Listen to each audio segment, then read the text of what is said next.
Do you know what is the saddest prison is? The saddest prison has no walls. It is the human mind. The people smiling the most often cry alone. Silence reveals the pain people run from. It was 17 inches the morning. The city was asleep. Streetlights glowed over empty roads. Rain tapped softly against windows. But inside one small apartment, a man was losing a war no one could see. His name was Michael, 34 years old. Good job. Nice apartment. A smile. Everyone believed. But behind closed doors, he was exhausted. He overthought every conversation. He replayed old mistakes every night. He smiled in public, then broke down in private. And the scariest part? No one knew. That night, Michael stared at himself in the bathroom mirror and whispered, "Why am I like this?" He had read books, watched podcasts, tried motivation videos, but nothing touched the emptiness inside him. So he grabbed his jacket, walked into the cold night, and kept walking. No destination, no plan, just pain. He reached an old park bench under a single streetlight. The wind suddenly stopped. Everything became silent. Then someone sat beside him. Michael turned and froze. A man in white robes, calm eyes, a presence that felt stronger than fear itself. It was Jesus. Michael's chest tightened. He couldn't speak. Jesus looked ahead and said softly, "You are tired, because your mind never rests." Michael's eyes filled with tears. No one had ever understood that so quickly. Jesus continued, "Many people look strong outside while collapsing inside." Michael whispered, "How do you know me?" Jesus smiled, "I know every battle you fight in silence." Then he gave the first truth. Truth number 1. The mind believes what it hears repeatedly. Jesus pointed toward the city. If you tell yourself you are failing every day, your mind accepts it as truth. If you call yourself broken long enough, you start living broken. Michael lowered his head, because every morning he insulted himself before the world even could.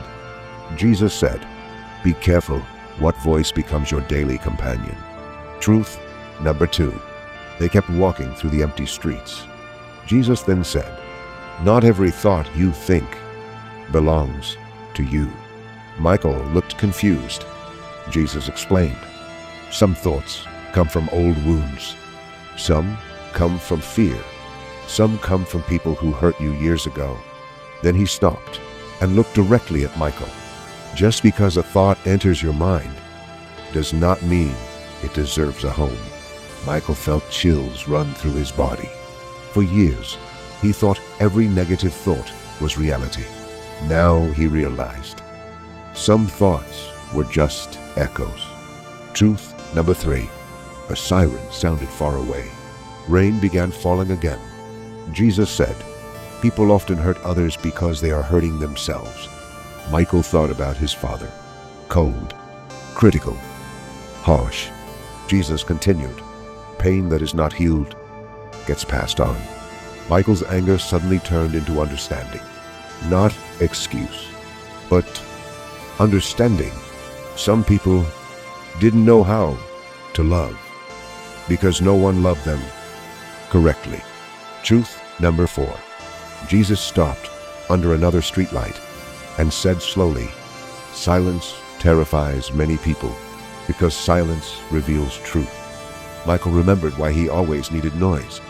TV on, phone on, music on, anything to avoid being alone with himself. Jesus said, "When the room gets quiet, hidden pain gets loud."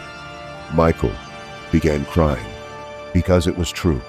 Every distraction had been medicine that never healed. Truth number 5. Then Jesus gave the final lesson. You become like what surrounds you. Michael thought of the people around him. Negative friends, toxic co-workers, people addicted to gossip, fear, and complaining. Jesus said, "Stay around bitterness, and your heart hardens. Stay around fear, and your future shrinks. Stay around faith, and your soul rises." Michael whispered, "Then can I still change?" Jesus turned, smiled, and said, "The moment you become aware of what is poisoning you, healing has already begun." Michael broke down completely. Years of pressure, years of pretending, years of carrying invisible pain. Jesus placed a hand on his shoulder. "You do not need a new life overnight. You need new thoughts, repeated daily."